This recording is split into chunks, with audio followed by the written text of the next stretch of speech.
di perang Uhud. Maka beliau pun berdoa dan memohon ampunan untuk mereka. Kemudian beliau berkata, "Wahai kaum muhajirin, sesungguhnya jumlah kalian semakin banyak, sementara Ansor tetap sebagaimana adanya. Sesungguhnya mereka adalah ibarat rumah tempat kembaliku. Oleh karena itu, hormatilah orang-orang yang mulia di antara mereka, dan maafkanlah orang-orang yang berbuat kesalahan dari mereka." Kemudian beliau melanjutkan, "Wahai sekalian manusia, sesungguhnya ada seorang hamba yang disuruh untuk memilih antara kekal di dunia atau memilih apa-apa yang ada di sisi Allah Subhanahu wa Ta'ala. Maka ia memilih apa-apa yang ada di sisi Allah Subhanahu wa Ta'ala." Maka ketika itu hanya Abu Bakar yang paham dari sekian banyak para sahabat, dan beliau langsung menangis. Beliau berkata, "Tetapi kamilah yang menjadi tebusanmu, wahai Rasulullah, dengan diri kami, anak-anak maupun harta kami." Maka Rasulullah menjawab, "Sebentar wahai Abu Bakar, lihatlah ke arah pintu-pintu rumah yang mengarah ke masjid, maka tutuplah kecuali pintu Abu Bakar. Aku tidak pernah mengetahui ada seorang yang begitu mulia berteman denganku selain Abu Bakar." Imam Ahmad berkata, "Amir menyampaikan kepada kami," ia berkata, "Fulai menyampaikan kepada kami dari Salim Abu Nasar dan Bisri bin Sa'id. Dari Abu Sa'id, ia berkata, Rasulullah SAW pernah berpidato sebari berkata, sesungguhnya Allah menyuruh semua hamba memilih antara dunia dan apa-apa yang dijanjikan di sisinya. Maka hamba tersebut memilih apa-apa yang ada di sisinya." Abu Sa'id berkata, "Seketika itu Abu Bakar menangis, dan kami heran kenapa beliau menangis. Padahal Rasulullah hanya menceritakan seorang hamba yang diberi pilihan. Namun akhirnya kami paham bahwa sebenarnya yang dimaksud Rasulullah itu Abu Bakarlah yang paling alim di antara kami." Rasulullah SAW bersabda, "Andai saja aku diperbolehkan mengangkat seseorang menjadi kekasihku selain Robku, pastilah aku memilih Abu Bakar.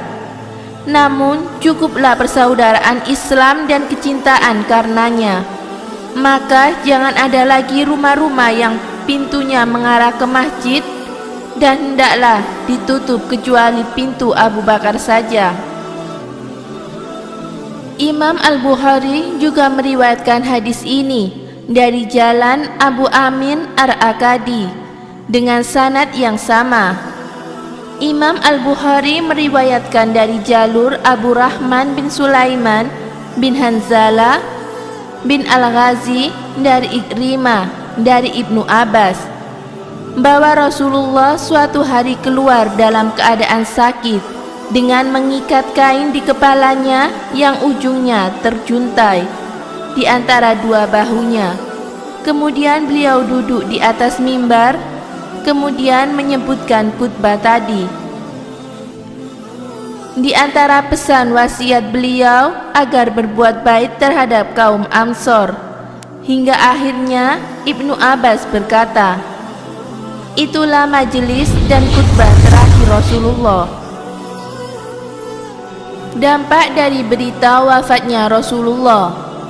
Imam Ahmad berkata, telah berkata kepada kami Bas, dia berkata, telah berkata kepada kami Hamad bin Salama, dia berkata, telah berkata kepada kami Abu Imran Al-Zuwaini dari Yazid bin Babnus, ia berkata, aku pergi berserta seorang sahabatku menemui Aisyah, dan kami minta izin untuk diperbolehkan masuk.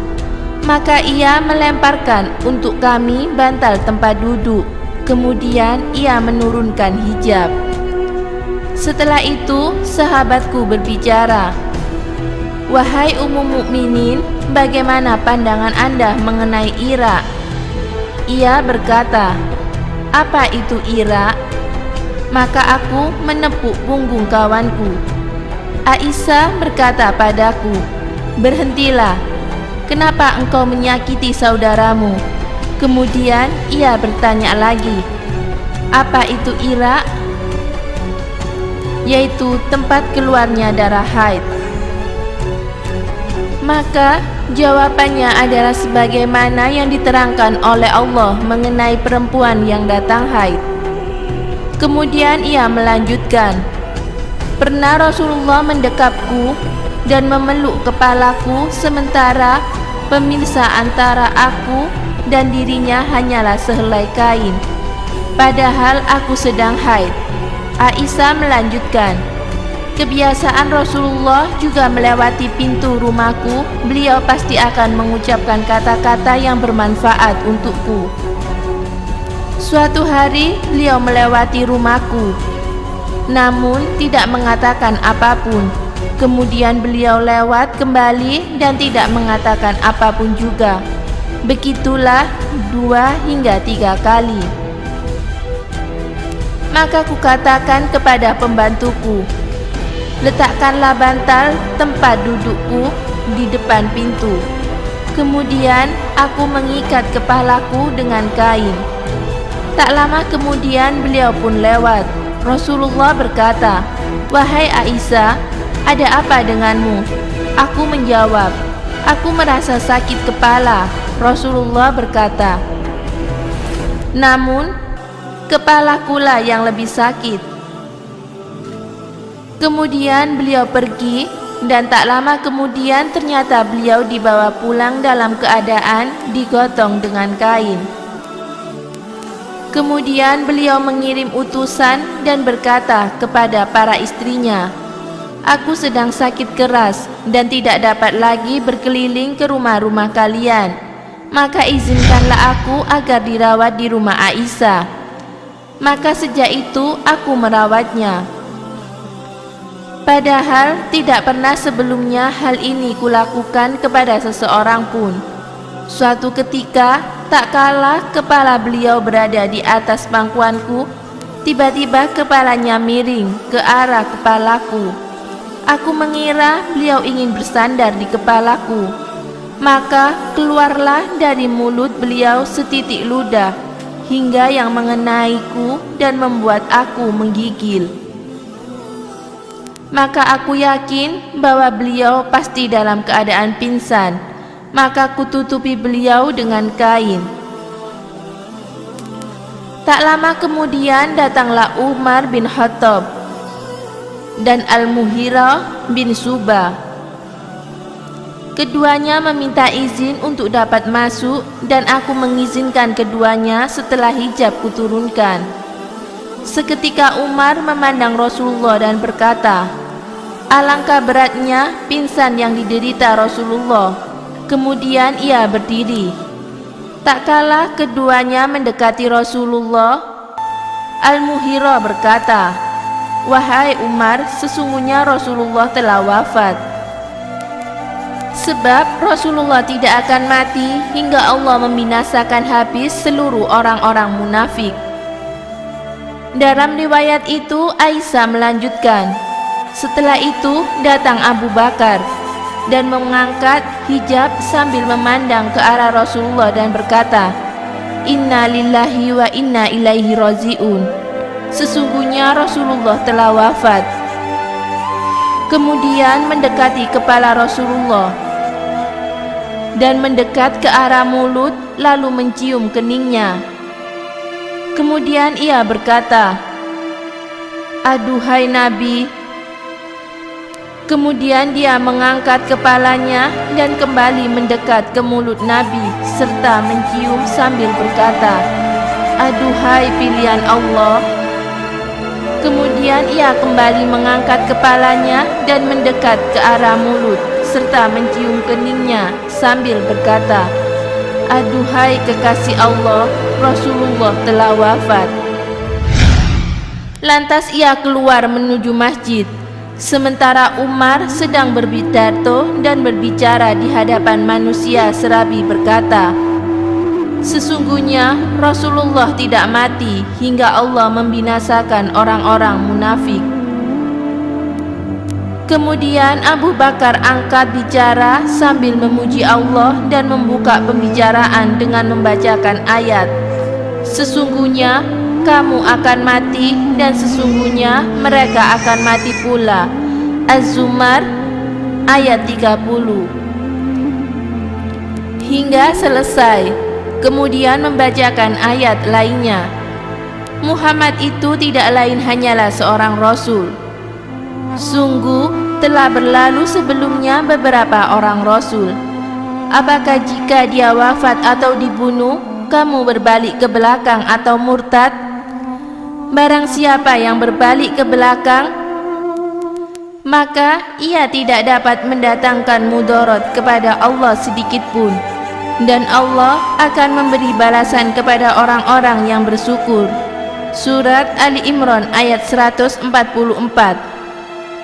Setelah itu ia berkata, barang siapa yang menyembah Allah, maka Allah hidup dan tidak akan mati. Dan barang siapa yang menyembah Muhammad, ketahuilah sesungguhnya Muhammad telah wafat. Spontan Umar berkata, apakah yang engkau bacakan tadi terdapat dalam kitabullah? Aku tidak pernah merasa bahwa ayat itu termaktub dalam kitabullah.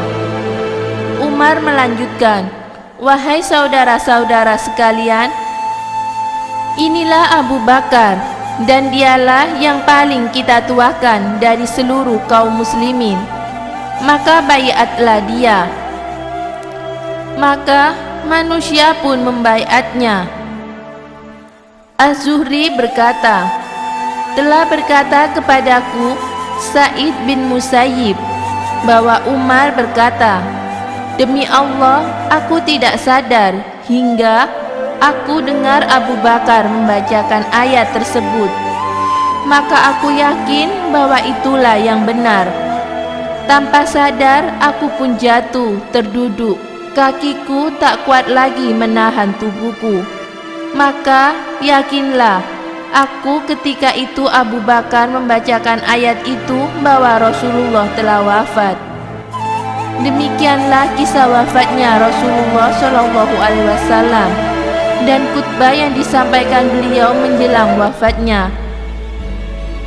Semoga sholawat dan salam senantiasa tercurah untuk Rasulullah SAW, keluarga, sahabat, dan para pengikutnya. Wallahu a'lam bishawab.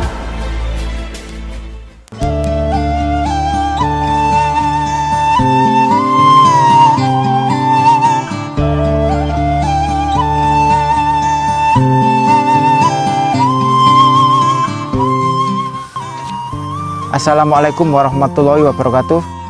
Rasulullah Muhammad SAW wafat pada tanggal 12 Rabiul Awal tahun 11 Hijriah. Rasulullah wafat pada usia 63 tahun di rumah Aisyah istri beliau. Rasulullah wafat dalam usia 63 tahun.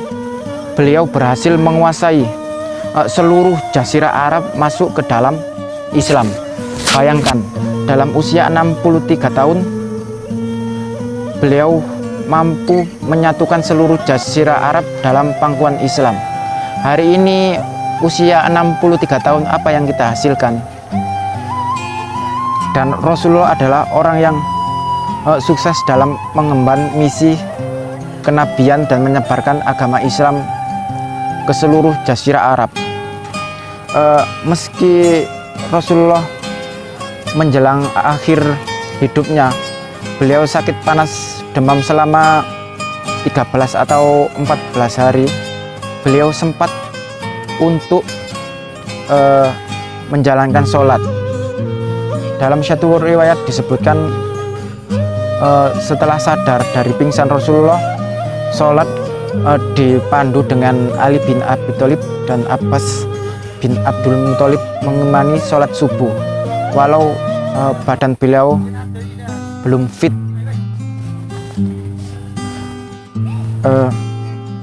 Demikian itulah, semoga memberi manfaat. Wassalamualaikum warahmatullahi wabarakatuh.